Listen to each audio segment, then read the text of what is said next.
This video will explain how to use the second tab on the spreadsheet called the Meetings List.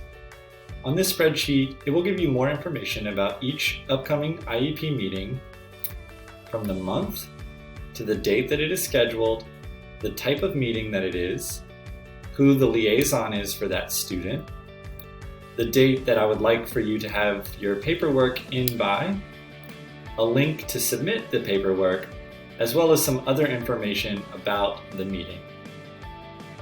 When a student of yours has a meeting coming up, you can use this to submit paperwork to give your input about the student's progress before the meeting. On each student's row, there will be a link to a Google folder.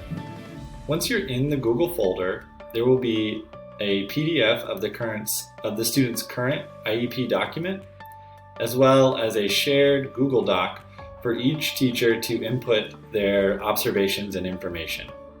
So if you're this student's humanities teacher, you would open up the humanities document. In your content-specific document, there's going to be some guiding questions to help you talk about the progress that the student is making in your class. Anything from student strengths to their current progress towards reaching their goals, and specific data that you're using to show progress or to say that there is not any progress happening.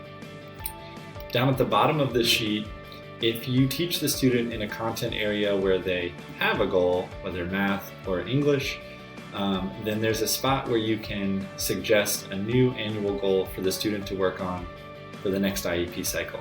A great place to look for ideas of goals would be in Goalbook. If you teach the student in advisory or one of their special classes like PE or art, then there's also a sheet here for you to report about progress that you're noticing. This could help us come up with a self-regulation goal or just add to the quality of the IEP. So advisors and specials teachers, there's also a place for you to report.